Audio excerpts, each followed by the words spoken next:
4 years ago, I was staying at a hotel getting ready to speak at a nonprofit event the very next day. I'd moved on from being a pastor. I'd moved on from leading the local church. When people would ask me if I would ever pastor again, I would say, you should never say never, but probably not. I was still tired, wounded, confused, and discouraged. I was on a treadmill in the workout room of the hotel, and the treadmills faced a large window that looked out across the street towards an old, historic, beautifully steepled church. It was a Sunday, and there was a sign in front of the church that said 10 a.m. worship service. There was a young couple sweeping the stairs and the porch leading into the entrance of the church. And something inside of me said, you should go to that church service. Then there was something else inside of me that said, no thanks, it could be a freak fest. And so I had two voices on my shoulder.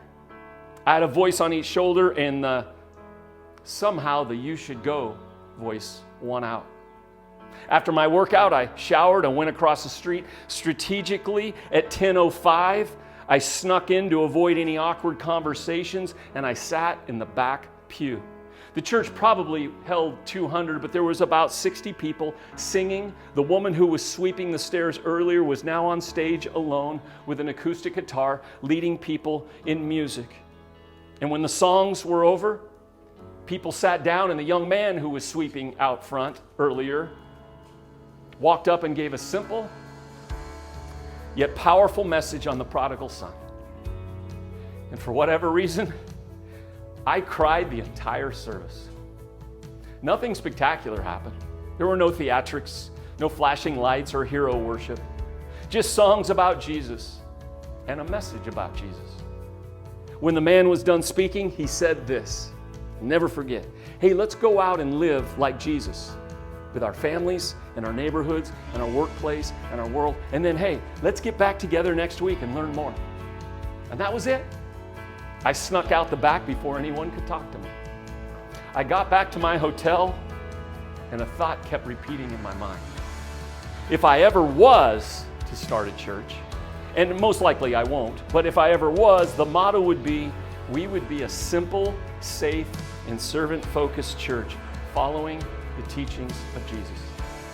But then I quickly pushed that saying to the back of my mind and moved on from the subject.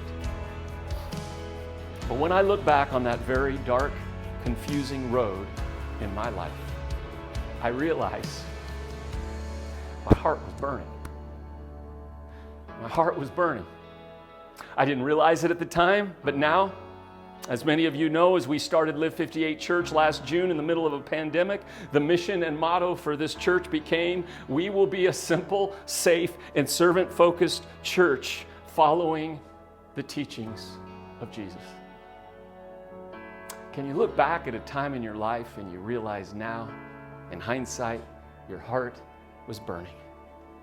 Maybe you can look back and realize you've had an experience where you were on a road of hopelessness, yet looking back, you could feel His presence burning in your heart, maybe through a song or a message or through a friend's generosity or through an act of service, but you didn't realize it at the time. And maybe your heart is burning right now. Don't ignore it. It is God at work in your life.